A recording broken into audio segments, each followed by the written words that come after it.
Okay, colleagues, good afternoon. We are about to start. We still need to get some more people coming in, and hopefully we'll see some more people joining us. So welcome to this third session. My name is Leander Reiters.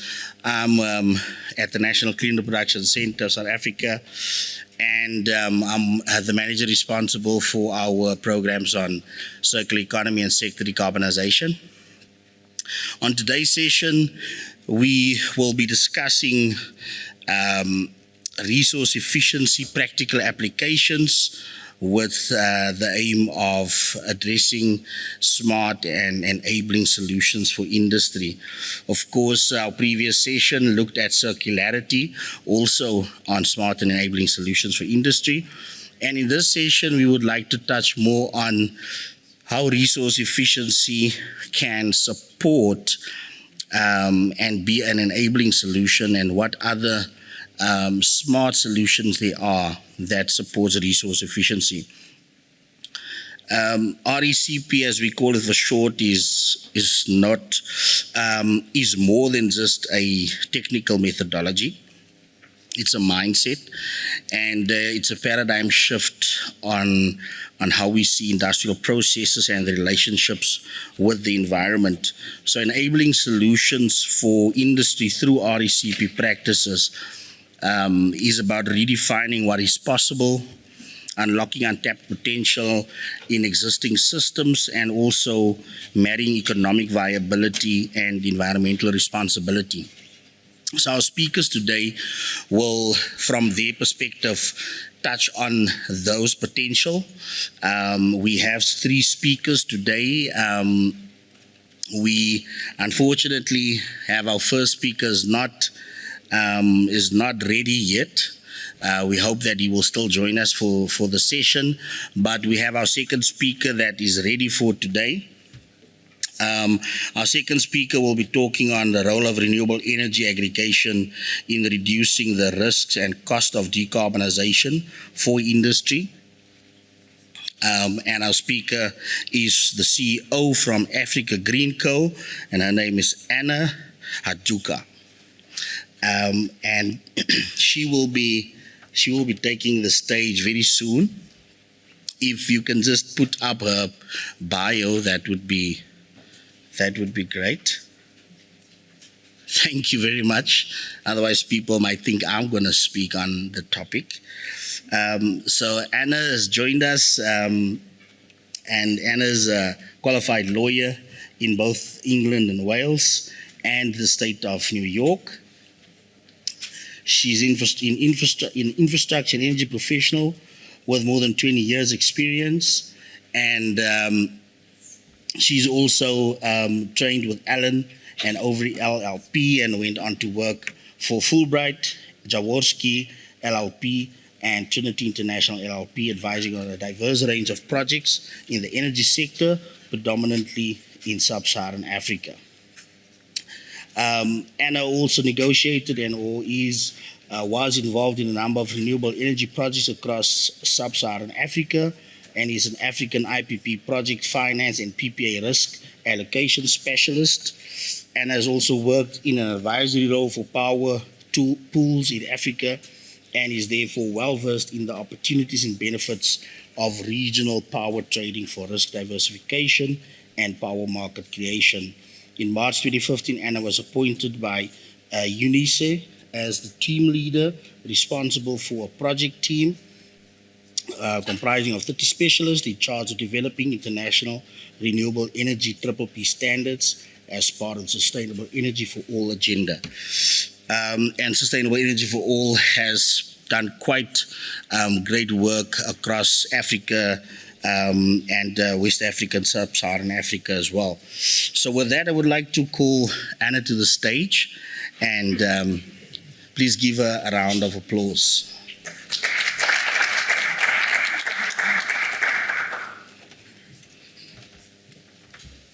Thank you so much.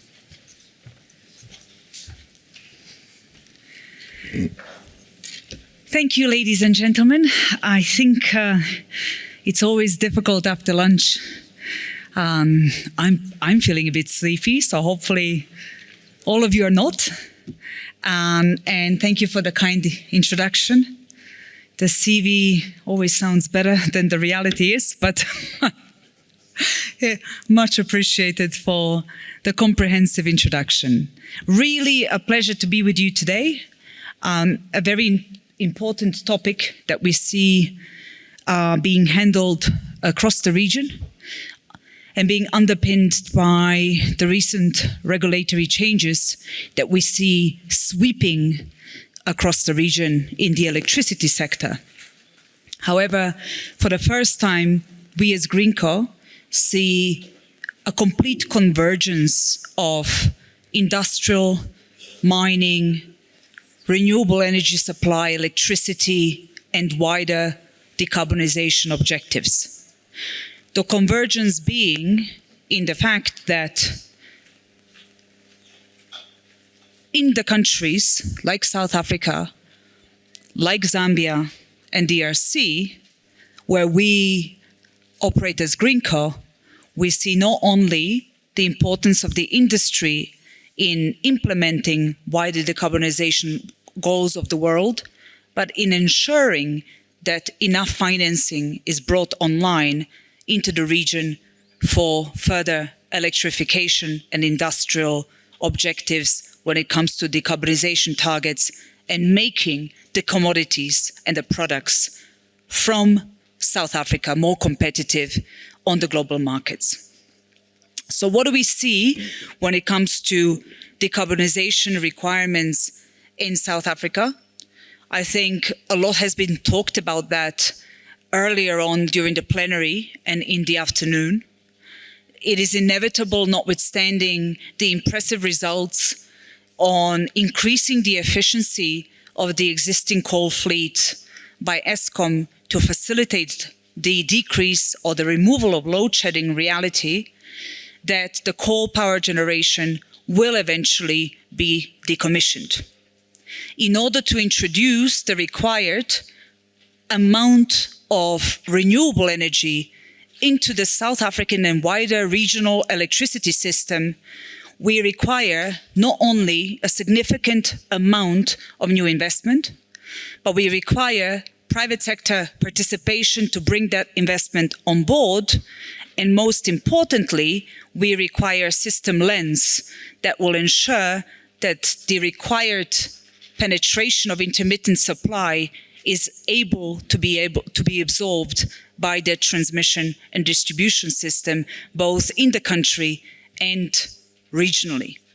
For that, we are looking at different scenarios that will impact the industry and how quickly these particular industrial players and overall the country needs to decarbonize.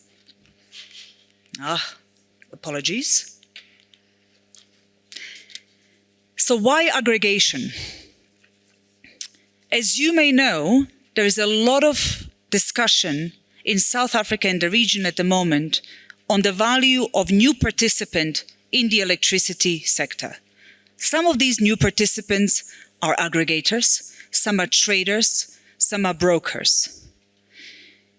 The way they're called and the roles and services they provide matters, because otherwise the consumer, which is finally getting choice in South Africa and regionally, will not be able to know what to require of each new player in the market. So why do we think that renewable energy aggregation is important? First and foremost, South Africa has recently enacted the Electricity Act's changes, the regulatory changes, which make a clear signal for the first time in 20 years in this country that the market is being opened up for third-party supply, consumer choice of suppliers, third-party access to the transmission and distribution grids of Eskom and metros and other distributors. That context is very important because this piece of legislation will have very wide impacts and consequences on the behavior of consumers and industry. What it should facilitate is the ability of new private sector aggregators and traders to supply consumers in addition to Eskom. However, in order for that to be done optimally, we need to ensure that Eskom's transmission and distribution revenues are not impacted negatively, and that any new supplier that comes on board appropriately compensates Eskom or the new transmission company of South Africa for their services, be it system operation, wheeling, transfer, and other wires services. Without doing that, we are introducing a new system to the market that will effectively take down the key entity in the South African electricity sector, without which none of us can increase our own supply, because we require or have the dependency on utilizing their network. So the value of aggregators is truly, and traders there, when, one, they're able to showcase the value add to the utility that owns the assets. So that third-party asset access has to be compensated for. Two, they should be able to show to the customer, how are you getting as customers a more flexible choice that allows you to increase prices for electricity, introduce more flexibility, and not incur or replace your own balance sheet when it comes to long-term power purchase obligations being incurred by yourselves directly.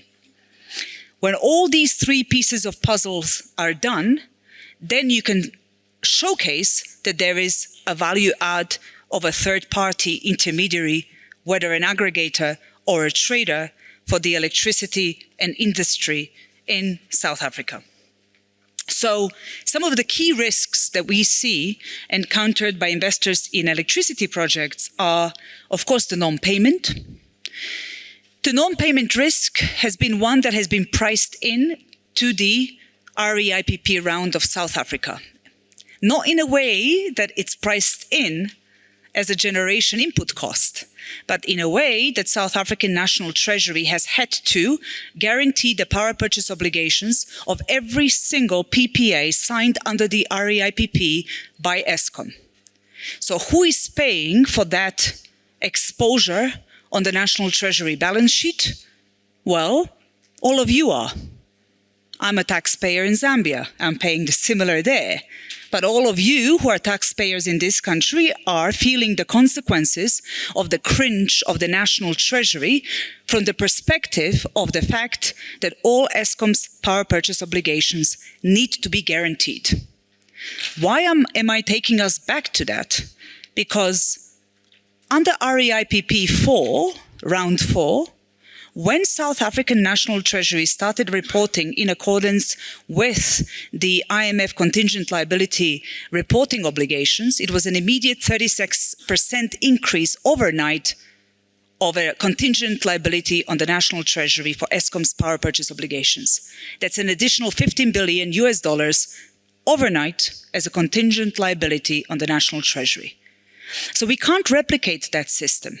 But this reality of a National Treasury crunch is what has caused the liberalization requirement for the Electricity Act to be amended to facilitate these third-party players.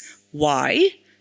Because if you have an aggregator and a trader, and they replace Eskom as a buyer of new generation capacity, they are a private player.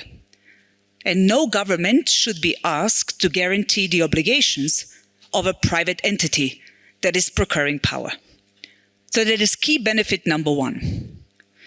Going back to the pricing issue of showcasing the benefits to the utilities, if you compensate Eskom distribution and transmission or the relevant municipality appropriately for third-party wheeling, you are giving and monetizing their assets, because you're utilizing them under the third-party access rules. That's value add number two. Value add number three of renewable energy aggregators and traders is, now going back to you yourselves as industry, that flexibility. We should be the ones making price projections in the future, making forward price curves, and anticipate what risks we can take. And we should be able to give the customers shorter-term power supply contracts and not expect that the customers are suddenly going to replicate the National Treasury of South Africa and put everything that you procure directly from a renewable energy generator on your balance sheet. Because we are then undermining the entire objective of the liberalization agenda of the opening of the market. So that's 3 key issues which are effectively outlined here on the role of aggregators and power traders. There is another issue, which is, do these aggregators and power traders have the operational risk experience and the financial bankability to actually do what they say they do? I.e., can you buy on a long-term basis as a private sector trader and aggregator? You can only do that if you're bankable. You can only be bankable if you put your own balance sheet on the line. Therefore, any power trader and aggregator that you speak to has to show you that they're bankable. How will they take the payment risk away that you're now shifting to them as a procurer of new electricity?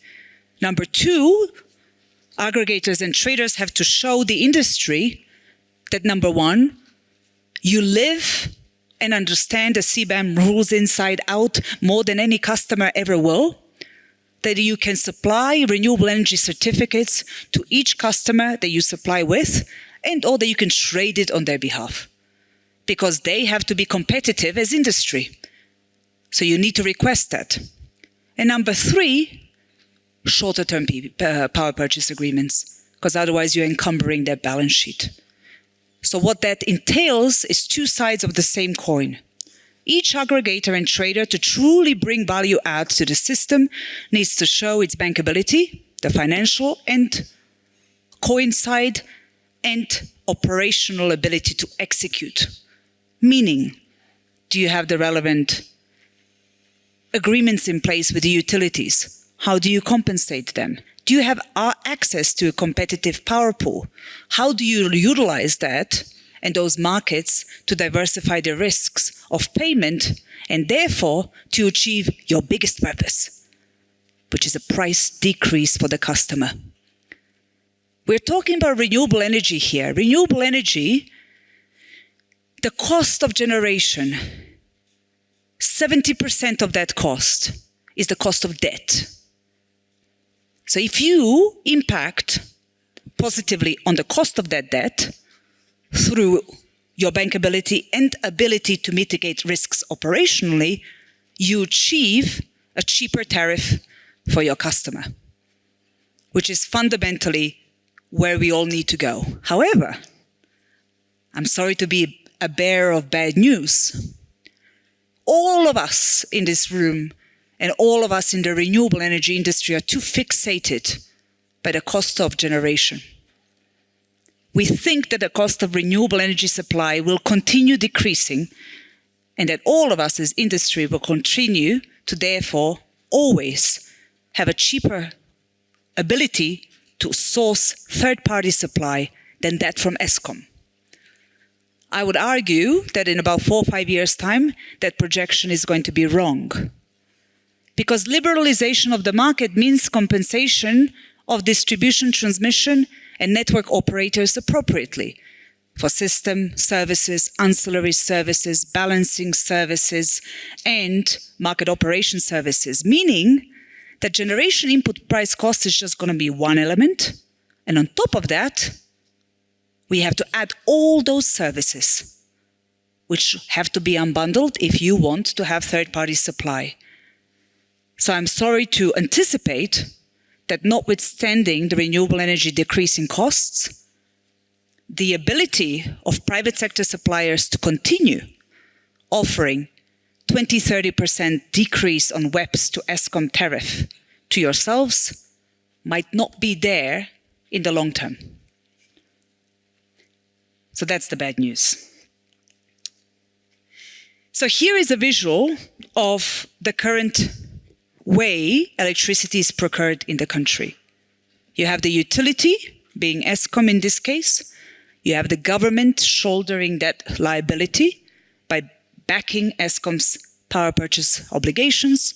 You have the resultant contingent liability on the balance sheet of the country, which is already heavily indebted. All of this has led us to the enactment, as I mentioned, of the new amendments to the Electricity Act, which means we are in this era of the brave new world of third-party supply. And you as industry have to navigate that to ensure your own competitiveness. And if you navigate it appropriately, that competitiveness and that decarbonization targets and those commodities will continue to be competitive on the global market, and you will be able to attract, through third parties or directly, if your balance sheets are big enough, that renewable energy supply. But please, when it comes to the assessment of the value of aggregators and third parties in the market, you have to remember, do they have the bankability? And do they have the operational risk mitigation capacity? Because without that, it's impossible. We're just adding costs without that. Last thing, the region. Sometimes I feel, and please don't take me the wrong way, I get a lot of people sometimes upset by some of the comments that I make, but the region is literally out there. Meaning, the Southern African power pool, the most advanced power pool in Africa, based fully on the North Pool, the systems, the software, etc. It has a day-ahead market, weekly market, intraday market.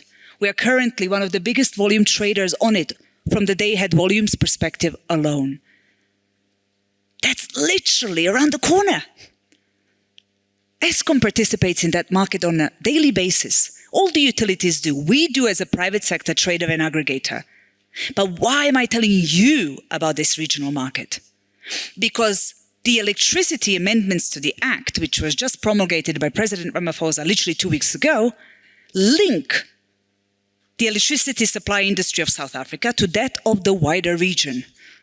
What is the value of that? The value of that is that you can further, as a trader and aggregator, diversify your risks by being able to not only take the demand risk of an individual customer in South Africa, but by linking it to trading with the rest of the region, where the demand requirements are huge. Not only that, you can optimize your supply to your customer. You need hydro to balance if you don't have battery energy storage systems in South Africa. You can get it from Mozambique, from Zambia. The system works. It's literally being performed on a daily basis, which is why ESCOM New Transmission Company is basing the competitive market of introduction in South Africa on the same model as the Southern African power pool. But the learning is already there. So if you are as industry looking at a large-scale project, then you link it to the demand not only here, but to demand in the wider region, especially if you are a customer connected to ESCOM's transmission network, because then you can automatically, through relevant licensing processes, access the risk diversification offered to you through the regional markets. Because that's the integrated lens we have to have a look at. How is the transmission development plan going to be developed without that integrated lens? Because the value of that regional power pool for domestic supply to yourselves is immense in the ability of the trader or aggregator to supply you with the flexibility that you need. What do I mean by flexibility? What if you have another COVID? But the industrial shutdown here is earlier than elsewhere. We can give you projections on how long we can keep you whole just by selling into the day-ahead market the excess that you would have committed on a take-or-pay basis once your operations are shut down or not utilizing. What if you have prolonged maintenance and you are buying from an IPP on a take-or-pay basis and you're literally dumping it into the grid? Why? You should be able to sell it, to monetize it. That's how you attract new investment, by showcasing that risk mitigation, both on the payment side, but also on the utilization of the actual electrons, is gone. Because there are market systems to facilitate it being not there anymore. So this is it. It was a bit of quite a lot, I believe, but there is a lot to absorb. But we are superbly excited as Greenco. I was told not to pitch our own company, so I specifically talked about it from the perspective of aggregators and traders, because we all have to show the same value. And there isn't a single company that can ever contribute sufficiently to the development of the required scale of new generation in South Africa alone. So it's a much bigger picture than any single aggregator or trader. What we worry, however, is, God forbid, an aggregator or trader doesn't do their job properly. And we effectively impact or damage the reputability of the market opening that is happening as of now. The market opening that should be giving all of you as industry the choice that you need when it comes to supply from renewable energy third parties in South Africa. Thank you.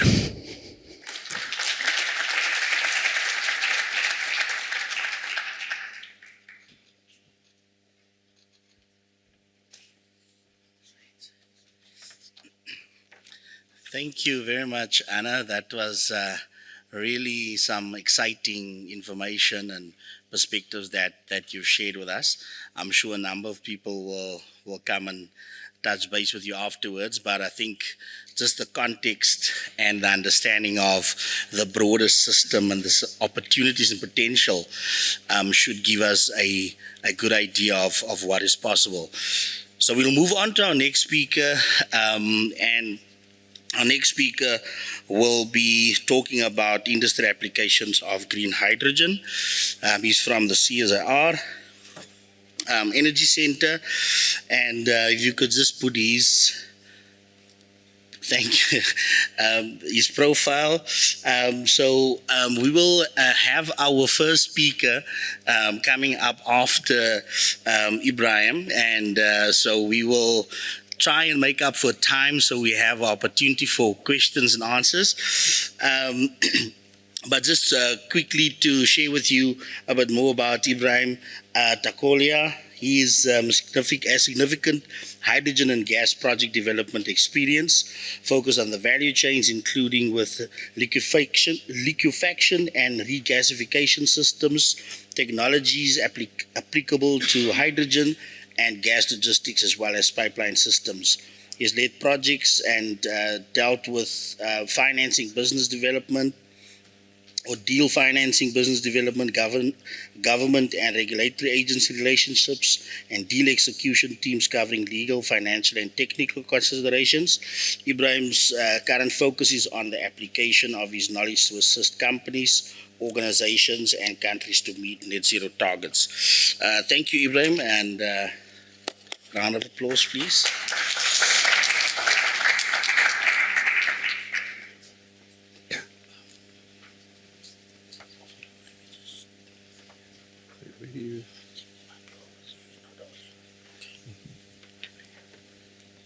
Oh, yeah, it is. I found it. Okay, just checking that you can hear me. Yeah, thanks for the opportunity. I'm currently doing a lot of work with the CSIR on green hydrogen, and one of my colleagues asked me to speak at this presentation today. So I'm going to keep it relatively light in terms of how much in detail we go, but there are some significant applications to green hydrogen in industry, and you would have heard a lot about hydrogen. So I'll just start with an introduction. So there's lots of colors of hydrogen currently going about, and you'll find that we produce black hydrogen from coal, and Sasol produces hydrogen and ammonia as well. And then we have gray hydrogen, which is hydrogen from natural gas, where you don't capture the carbon. Then you get blue hydrogen, where you do capture the carbon from natural gas. And then with green hydrogen, you're producing hydrogen from electricity. And where that becomes, I'm not going to talk about the others, but it just gives you an indication of the different colors of hydrogen. So green hydrogen has applications to South Africa because we have two oceans, the Indian and the Atlantic Ocean, from which you source water, and you have wind and solar power as well, from which we can generate electricity to produce the hydrogen. So we have a lot of positives that would enable hydrogen to be a part of the industrial value chain. The challenges are related to, in South Africa, the challenges of electricity, and Anna talked a few minutes about that, but trading of electricity is a huge opportunity for hydrogen, for green hydrogen, because we can use all the surpluses to produce the hydrogen when nobody else needs it. So there are lots of touch points in terms of what's happening to trading of electricity. So I always like to start, so when we're talking of hydrogen, we're actually talking of hydrogen gas, which is H2. So it's when two hydrogen molecules bond and they become relatively stable. And just so you know, when we search for oil and gas, we're looking for the long chain hydrocarbons, and we're looking for the hydrogen as well. So when we're going into hydrogen, we're actually producing the energy that we need, and just the energy that we need, no carbon and no other emissions. So that's very important to understand in terms of hydrogen. So why would we choose green hydrogen? So green hydrogen comes from renewable energy sources. So that would be your wind and solar. We then convert that hydrogen, that electricity into hydrogen using an electrolyzer at about a 60 to 70% efficiency rate. And from there, you can use the hydrogen in various use cases, including, for example, ammonia, where you can produce fertilizers, and also use ammonia to carry the hydrogen to other countries or regions where there might be demand. For South Africa specifically, there's potential to decarbonize industry. We know of the carbon border adjustment mechanisms that are going to be coming. Initially, they only apply to primary inputs, so you're looking at steel and some other primary inputs, but over the long term, there's initiatives to look at how you account for carbon in every product. So when you go to a supermarket one day in a few years, you're going to pick up your chocolate bar and it will tell you about all of the ingredients in there, but it's also going to tell you how much carbon was used to make that product. And that's going to become very big in the next few years in terms of accounting for carbon in the production of every product. And at the border gates of different countries, they're going to impose adjustment mechanisms. So for industry, it's going to become extremely, extremely important that we understand accounting for carbon and how we can reduce that carbon. And the challenge for a country like South Africa is we trade with many of the countries that are already starting to look at carbon border adjustment mechanisms. So if we have to change, especially in certain industries like car manufacturing, and even in other areas like we export agricultural products, which will also be in future assessed on their carbon content. So in terms of applications for industry, so hydrogen has applications in different areas. So if we start with transportation, it is widely expected that certain heavy-duty transportation like trucks will favor hydrogen for certain areas, but in vehicles it's a bit more challenging because you need to have a lot of refueling stations. So the uptake in terms of vehicles has been very slow. When it comes to long-range aircraft, meaning when you fly more than 6 hours, it's extremely difficult to put a battery or use any other system. So hydrogen will be the only way you can fly long distance. So there you'll find that there are lots of, or the aircraft manufacturers and other engine designers are looking at hydrogen engines. And then for ships, they're looking at a hydrogen derivative like ammonia, or what they call e-methanol, for shipping. In industry, there's applications in steel, cement, paper, and food as well. And then as a chemical feedstock into some of the chemical applications around fertilizers and fuels. Hydrogen can be used as an energy store. It is not as efficient as a battery because a battery gives you 90% efficiency. Power-to-power hydrogen system is about a 30% efficiency. But the difference is that if you have a battery system and it's got a capacity of 100 kilowatt hours, you can get 90 kilowatt hours for 1 hour or 30 kilowatt hours for 3 hours. Then it will dissipate. With a hydrogen fuel cell, as long as you have hydrogen, you will have electricity. So if you have a 100 kilowatt hour battery, you'll get about 99 kilowatt hours of electricity if you have the hydrogen to put through the battery. So there is a use case for hydrogen in power-to-power, especially in South Africa, where we can displace solar energy into the night hours and also route energy into different seasons. You could store the hydrogen as ammonia or another energy carrier in summer, for example, and put it back on the grid in winter, because South Africa's summer-winter difference in demand is about 4 gigawatts. And there's some commercial and building applications, and then in steel, glass, metallurgy, and food, they are also applications in terms of products. So those are the hydrogen use cases. So if we look at industrial cluster, which UNIDO has done a study on. So these are the industrial clusters and the applications for hydrogen. So in an industrial cluster, you could produce your energy on site. If you have water as well, you can then produce the hydrogen, and you can then move it to the different industrial customers and reduce their carbon emissions. If you're in an industrial cluster and you have more than one customer, you can then use that for economies of scale, which will allow you to have a lower price. So hydrogen is being investigated in many industrial clusters around the world as an opportunity for decarbonization. So my final slide is, why should South Africa be excited about hydrogen?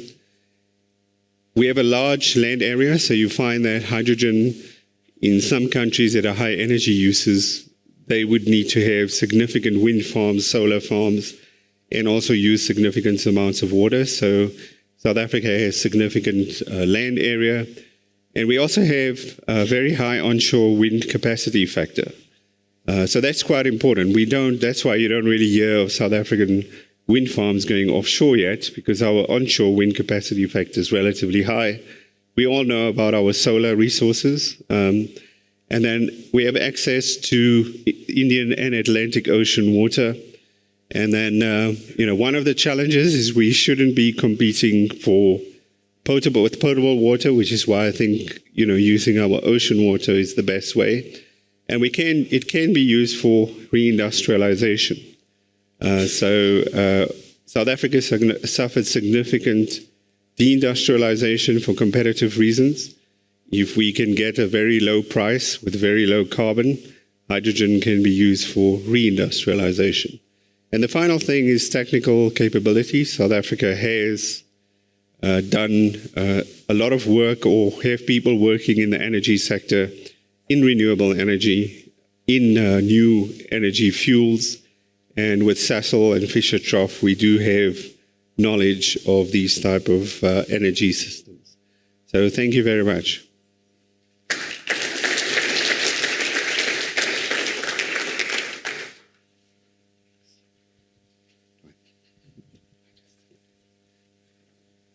they going to be Q&A now? Okay.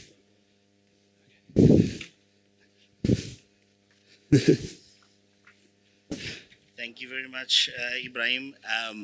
We've made up some good time, and I'm sure there will be a number of questions for you during the Q&A.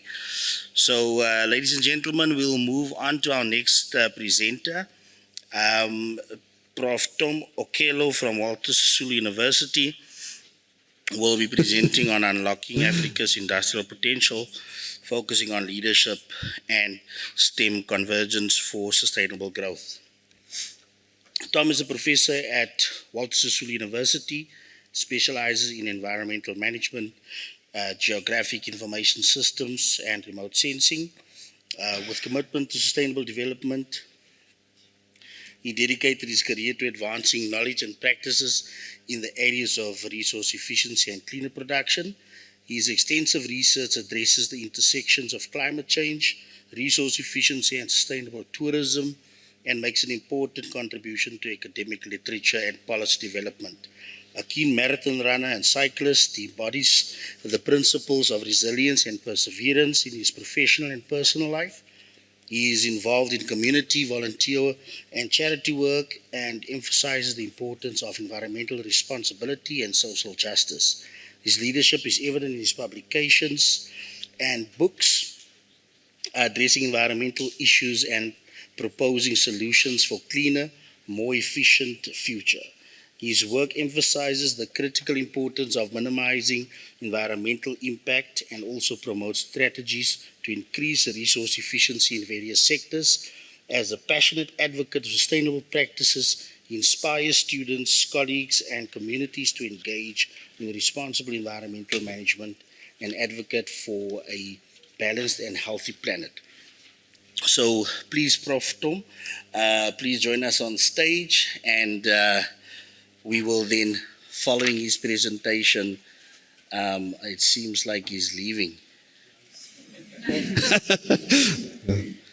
I thought somebody was really good at doodles, and then I was like, I will not, unfortunately, be singing a song while he's gone.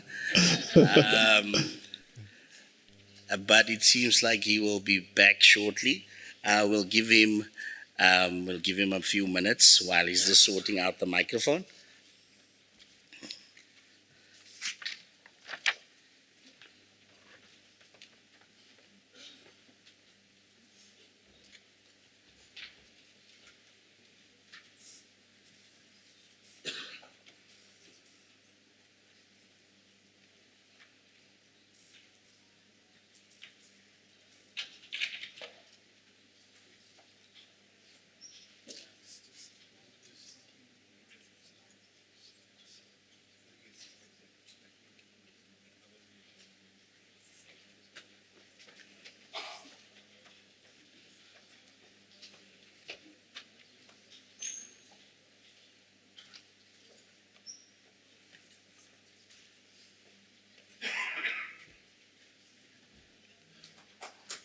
All right, good afternoon, everyone.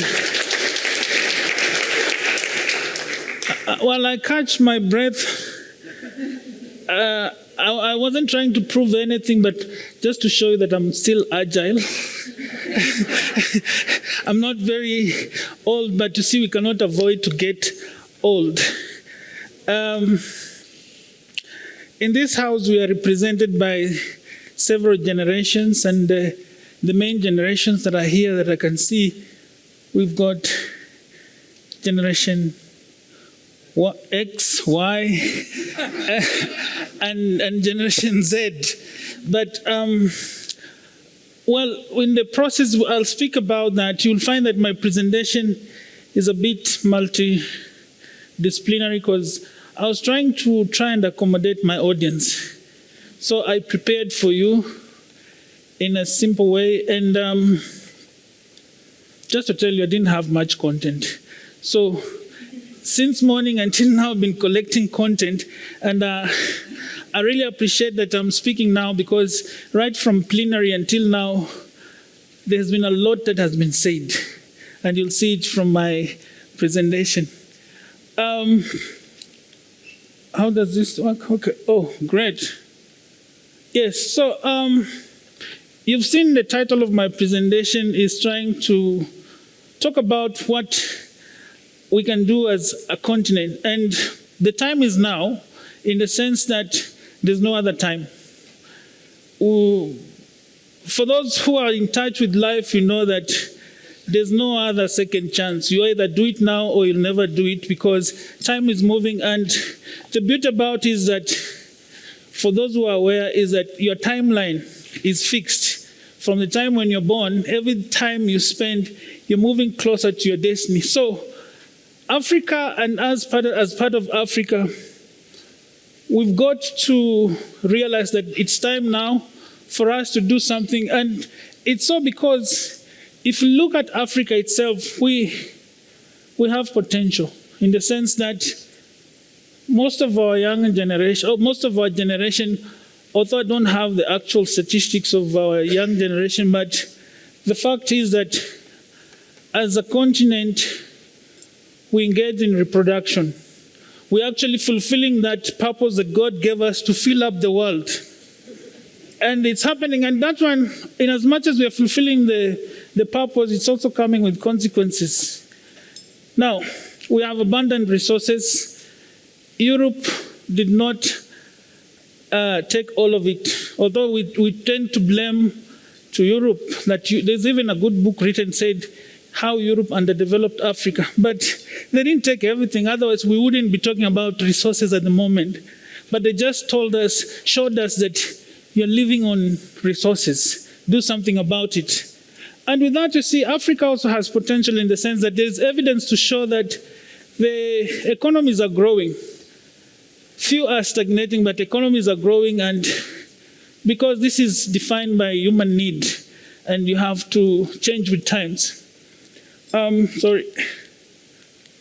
Great. So the missing link in all this is that we don't have leadership, or if we do have leadership, our leadership needs to be refined, because, well, all of us here, you qualify to be leaders, but we're not at the same levels.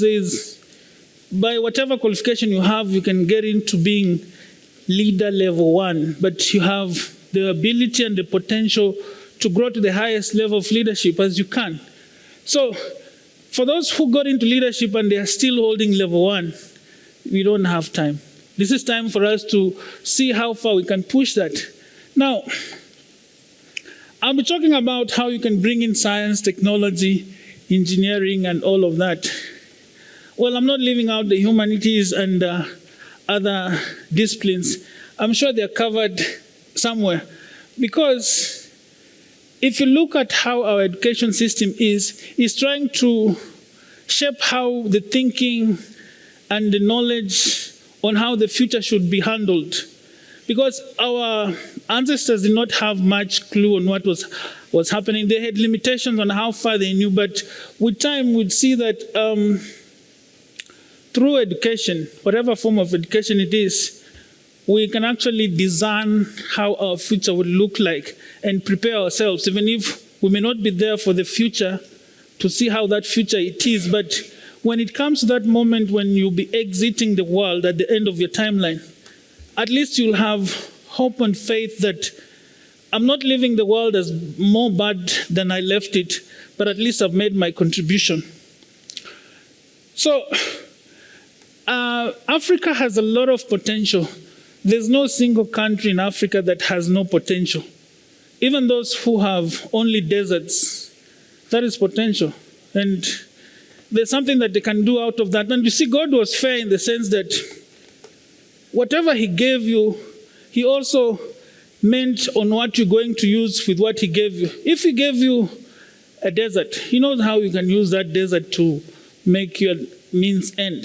And you find that most of the high oil-producing economies in Africa are found in the Sahara Desert whatsoever, in that belt. And then also, so you'd find that besides oil, gas, and other minerals, agriculture, there are even countries which are landlocked. They don't have the natural resources, but they have other ways on how they can explore whatever they have to sustain themselves.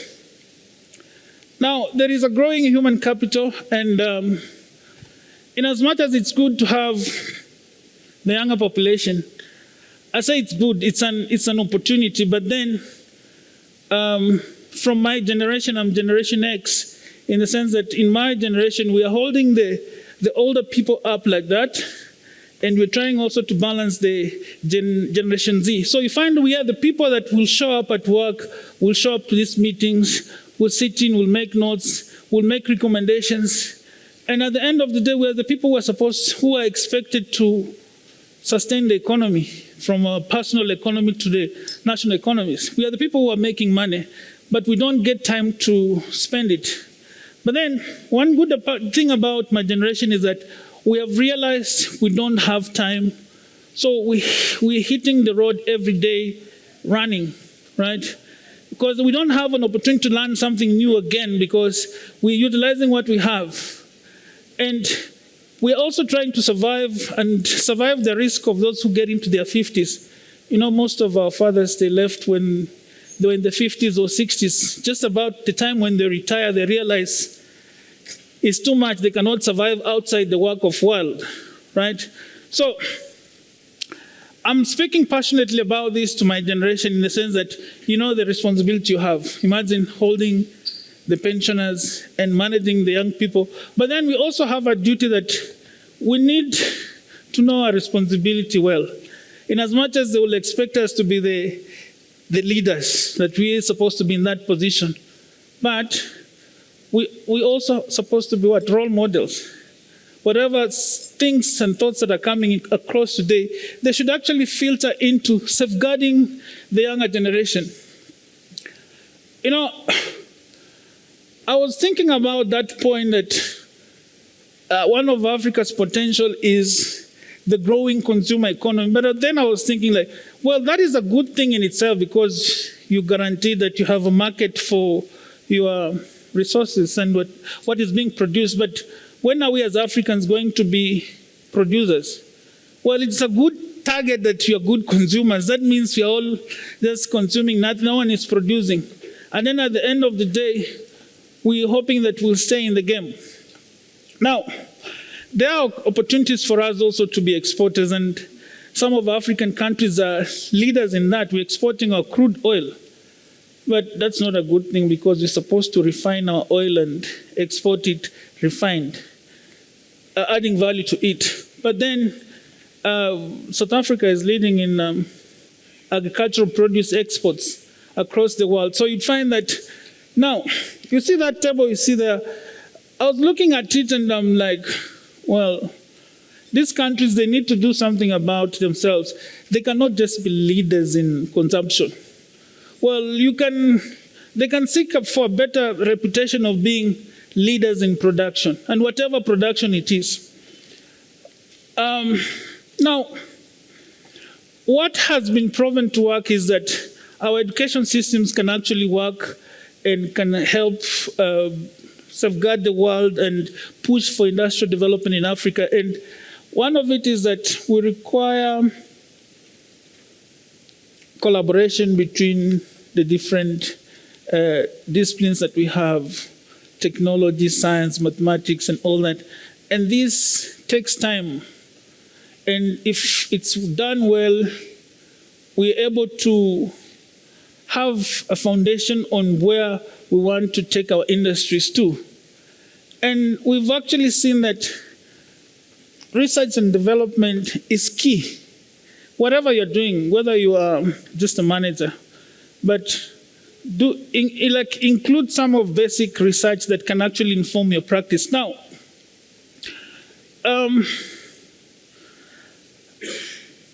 you see, we are at CSIR today, and CSIR has identified itself as a leader in research and development.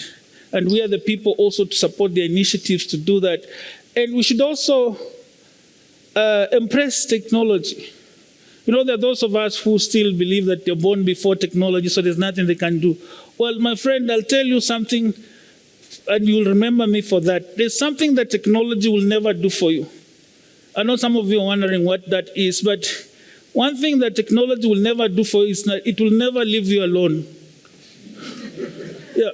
Whether you hide, you go where you, unless you leave this world and go, that's where, but we'll still use technology to send you away. So, I don't know how many of us appreciate mathematics. You know, I failed to major in mathematics, but I still do mathematics as a hobby. As a hobby. Some of you are thinking, but surely out of all the hobbies, you took mathematics as a hobby. Because if you observe everything, even my movements here, they're calculated, and you can find a mathematical formula into it. So maths, physics, they work together, because you see, I'm stepping on this podium, but there is some force. The force I'm exerting onto it, and the force the podium is exerting onto it, is striking a balance so that I don't fall off or steeple and all that. So you cannot run away from it. And then you see, for instance, every education matters. I know some of you think that when your child is studying maths literacy, that's useless. No. We need people who are highly qualified and those who are moderate, because to cover for all areas and all people in the setup. So through STEM convergency, there is a lot that is happening. I know some of you have interacted with you, and I've heard what you're doing. You're into renewable energy and all that, because we've been told that we don't have enough. And if we don't safeguard the future, how are we going to ensure that the children of our children are able to enjoy into that future? Now, there's lots of case studies that you've seen. I thought maybe I will present you some of the case studies, but I'm not, the ones that I had, and I thought maybe some of you would be wondering, but we have the best case study.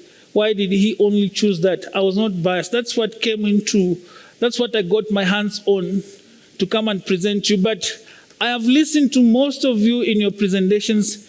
Your case studies are real, right? Like, you're not faking it. It's what is happening there, and you're doing whatever you are doing in order to address this. And from whatever you're doing, there are many, in that chapter, I'm sorry you can't see it well, but those are some of the types of innovations that are happening.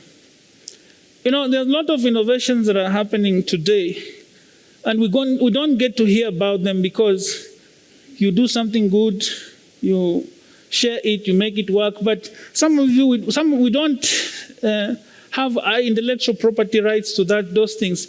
And you know that we have competitors at any given time. I don't know if any of you has heard of Shanghai or something like that from China, in the sense, and I'm not picking up on Chinese in the house, but there is a term in China of which they say, if, let's say, for instance, you have a basic technology, it can be improved on, right? And as scientists, we shouldn't be shy from allowing others to build onto what we have already started. Because maybe your role was to start up something, and then there'll be improvement onto that until we get a most refined solution to whatever we are doing. So most of our innovations, they go unreported, and we don't have intellectual property to it. And well, they are lost like that. Just like when the Western education came into place, it negated everything to do with indigenous knowledge system. It's only until now we're being told, can you guys try and include indigenous knowledge systems to whatever you're doing? But we don't have memory. That was erased several generations. So I think when we exit, that's when, but you see, before we exit, we have a duty to document most of what we can do, leave good practices whatsoever, so that the future generations can also have something to have. And as I said, technology is one way that can actually assist you to document information, to keep it in place, and make it accessible. Now, whatever I'm speaking about is sustainability, and sustainable development. For it to be achieved, we've got to look after our environment, protect it in a responsible manner, and also to ensure that the economic gains we're getting, they are not actually affecting other sectors of the economy. And with that one, you find that there's a lot you can talk about it, because every of the pillars, the 3 pillars of sustainable development, there is a convergence point, and that convergence point is the sustainability point. The point at which the society, our leaders, and even the environment, they feel here we have a balance. You know, in the African setup, we used to have a three-stone stove where there are 3 stones. I don't know why they were there, but I don't know if for them they were, in a way, giving us a hint that in the future we'll be talking about sustainable, because the 3 stones were able to sustain a pot. And it will be used for a year ago. And then you find that the fathers of sustainable development, they said we can look at sustainable development as having 3 pillars. Now, this was one of the case studies, I'm sure in South Africa, but this is not a case study from South Africa. But what is there is that those guys, they saw some opportunity in glass. So they're able to collect glass, to process it and return it back into the environment. If you didn't know, glass is mined and it can actually, if well processed, and now that as we are embracing the cyclic kind of approach to how we manage our economy, it can actually be reused and taken back into the environment. Because you see, the resources that we have are not in abundant supply. If you look at the Webometrics, the website that we're using to track COVID infections, if you go onto that, there are other things you can also track. It can even tell you how many people are dying every minute, how many people are getting born, how much resources are being remaining, and all of that thing. So it's a very important, I did find out that it was a very resourceful website for me to work on, to make reference to. Now, I'm not necessarily trying to popularize M-Pesa, but I've had the privilege of using M-Pesa. M-Pesa stands for mobile, then Pesa is money from other places, in the sense that, you know, funds flow from one place to another, cash flow and all that. It used to be hard, and there was no revolution in the banking sectors and restrictions and all that. But when M-Pesa with mobile telecommunication mobiles, they came into place, they made life for those people who use it very, very easy, in the sense that you don't have to have physical money. Like, you can be working, earning, but you'll never see that money. You can only have it on demand, right? And it has been proven to work somewhere else. They tried to introduce here in South Africa, I think the uptake was not so well, but other places have been able to do that. And through science, they've been able to improve on that. One thing about M-Pesa is that it supports industries, but one thing about it, the creators of it made it such a way that the system is evolving, it's growing, right? And I'm sure computer scientists in the room, they will say that you develop a program and give it a potential of it being developed, adding on other things until it becomes whatever it becomes. Because as we know, there's nothing that can be perfect forever. It has to keep on improving its level. So you've heard since morning, our speakers have been talking about challenges, about opportunities and all that. Of course, there are challenges. And for me, I do believe that in as much as we talk about challenges, we should always be talking about what solutions can I give to this challenge that I have. And you know, there are some of us who have majored in talking about challenges, but hardly do you see anyone talking about opportunities. I don't know, just do your home research and find out if you can find somebody who will come to you confidently and tell you, no, I have an opportunity for you, or I have an opportunity for this challenge. First of all, they will start by telling you that there's a challenge. And if you're lucky, they may have suggest some opportunities, but most will end just talking about the challenges that are there. Well, if you pick out infrastructure delivery in Africa, you'd find that there is challenges that are real. For instance, when the government exhausts its funding because it relies heavily on the revenue collection from tax. And they're doing their best to do that. And also you'd find that markets, to some level, markets also need to have confidence. There was the time when they were threatening to downgrade the South African economy at some stage. So it's because of market confidence and all that. And then there are also time constraints in place, because you'd find that if you talk matters of governance,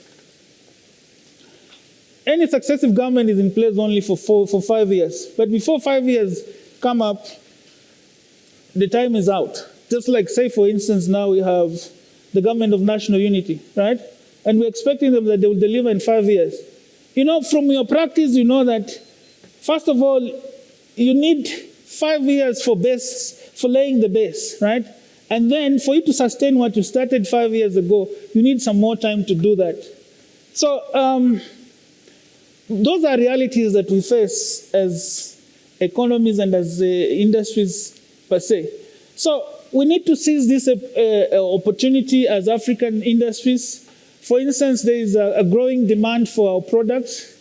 There's a lot of diversification. New markets are coming up and whatsoever. Even those markets that were stagnating, they're now opening up.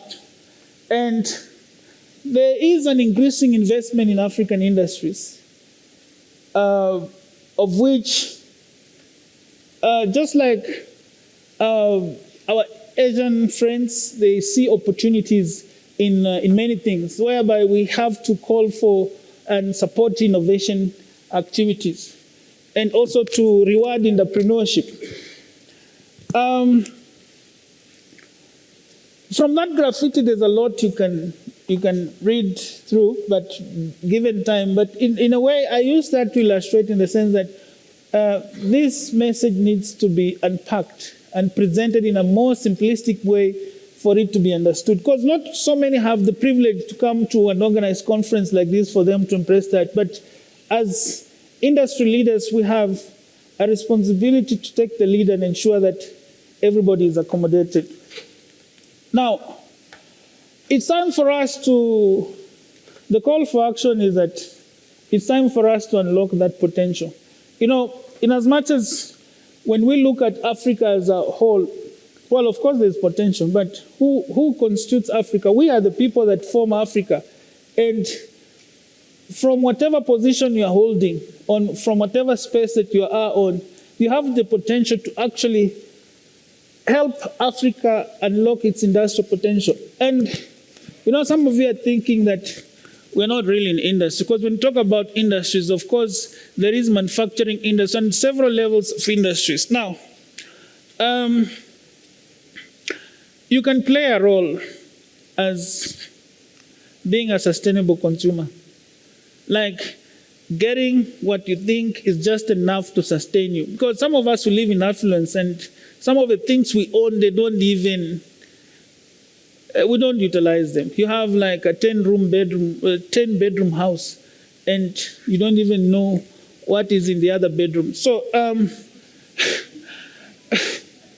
it's a reality. Or you're living in the urban centers and you have a rural home, and you only go there every end of the year.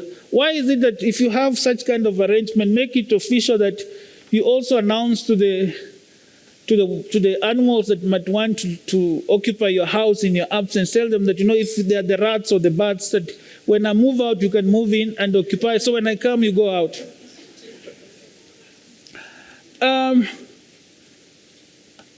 We can drive sustainable growth, innovation, and prosperity in the future. As I've said, each and every one of us, we have a role to play.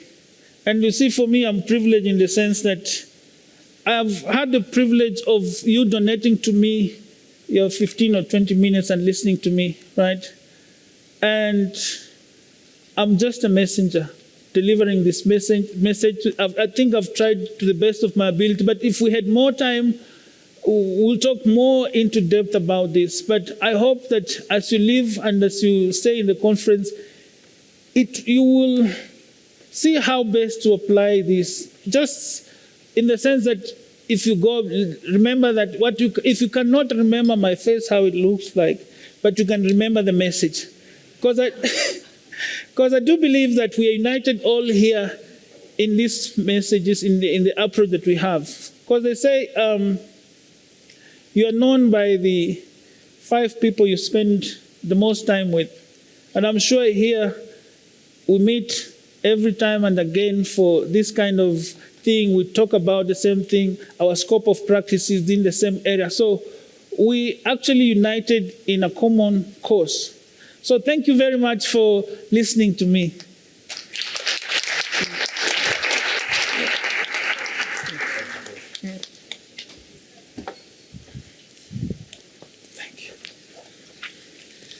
Thank you, Prof. If you are not inspired by what you've heard today, then you might have been a bit asleep after lunch. But thank you to our speakers for inspiring us, to remind us about the potential that we have as a continent. We've officially started eating into the tea break. And so I would like to ask if there's any questions. I'd like to keep it brief, probably 3 at the most. We still have our speakers, so if there's any questions, please do put up your hand, and we can. You can of course use the microphone in front of you, and our speakers will respond. Was that a hand or was it a stretch? Stretching. Okay, sorry. All right. Okay, there's a hand. Please proceed.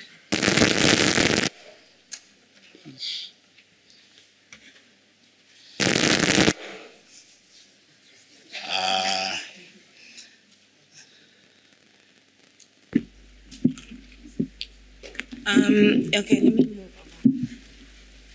Wow.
So for me, I think it's been a very jarring experience because, of course, we aspire to be able to speak to the big fish that are in the room. But when you're working at the level that we're working at, how do we have this language to get to a middle ground? And so, yes, we are birds of a feather, and so I definitely understand what Prof is saying, but it's difficult when you don't have the big names behind you to be able to use some of this language to say, hey, please can you also be able to support this technology intervention that we have and also look at the soft skills that go with it? Because you can teach somebody all of the technical skills in the whole wide world, but if they're not ready for that because their social environment is just not enabling to that, it's never going to stick. So when we're looking at things like creating solutions like M-Pesa, yes, I definitely resonate with that. But if people are struggling to even switch on a computer and open Microsoft Word, when do we even begin to have that conversation? You know? So yeah, I think it's a comment, but it's also something we need to think about in terms of where are we incorporating the grassroots level so that we can actually be able to use this information that we're aspiring to be able to emulate. Yeah. Thank you.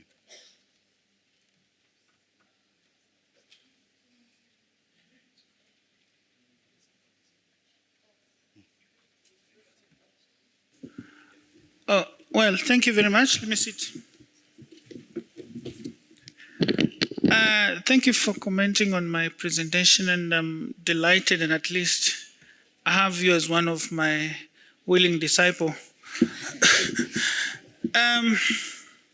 When you talk about grassroots, I'm sure the conference organizers, you remembered to invite the leadership, because when you talk about grassroots, we're talking up to that level where there is an integrated development plan, which are aligned to the provincial plans and to the national priorities and all that.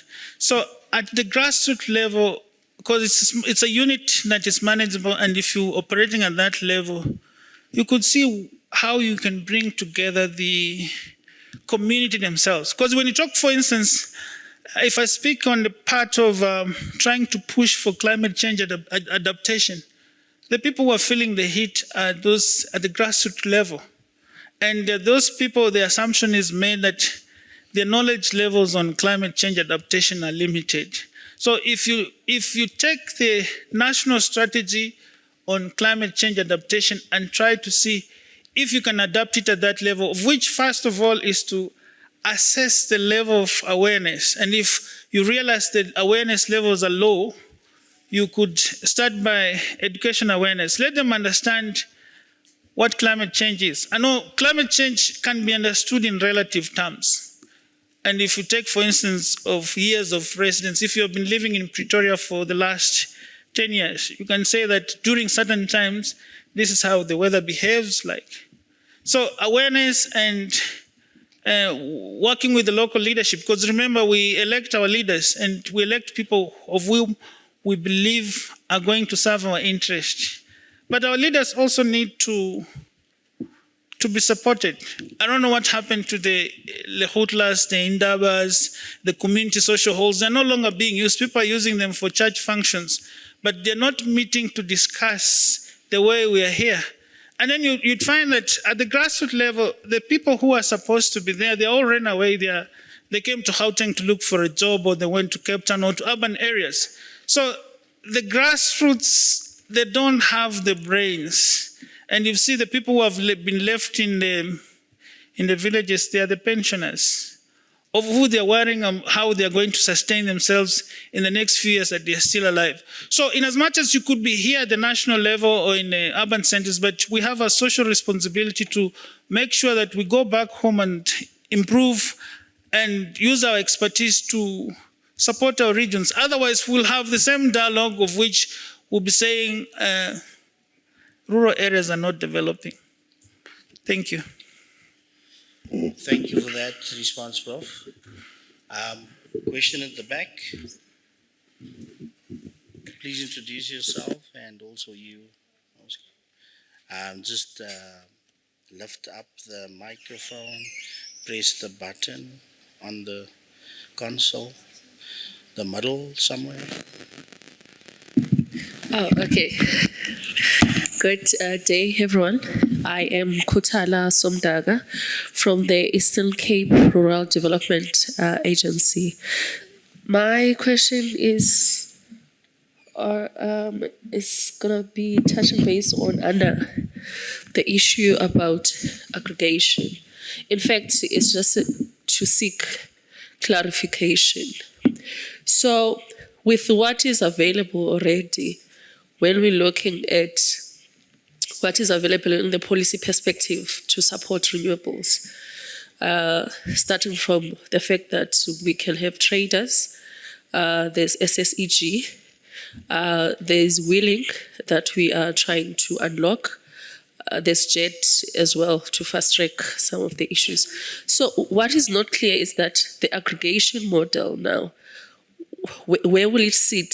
Will it sit to support the generators, which is they all fall under the SSEG, if I may put it like that, or it will support the end users in the perspective that they can get a full-blown market to decide where to buy electricity. To me, it's not clear understanding maybe you're speaking on the high level for ESCOM, but I'm trying also to understand in the perspective of the municipalities and how will that maybe be interpreted with already existing methods or methodologies that are available. Thank you. Thank you very much for this fantastic question. I think I'll have to look here for you to hear me. So apologies for that. I mean, it's a fantastic question because aggregation can happen at all levels. Sometimes municipalities themselves can set the procurement process in order to aggregate the renewable energy supply they procure. So whom does it benefit? It should benefit everyone in the value chain. It should benefit the metro or the distributor or ESCOM itself from the perspective of liaising with one substantial aggregator who can serve then an easier balancing role in terms of integrating that renewable energy intermittency into the grid. It can serve the end user in order to effectively give the end user more flexibility. And it can serve, and the same business model can be contextualized for much smaller scale, whether it be mini-grids, whether it be rural electrification. The value is still there in aggregating the scale of supply to facilitate the financing of it, and in having the portfolio across multiple input points of that renewable energy supply. The value of it should be that it reflects in the availability of financing on the back of the aggregation model.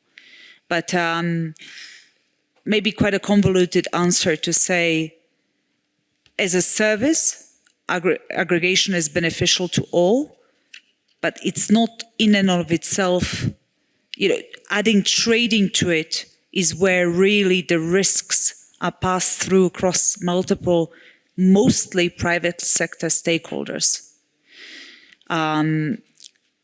So aggregation plus trading is the model that we feel will bring the biggest value add when it comes to scaling renewable energy supply and giving that value to the customer in terms of choice.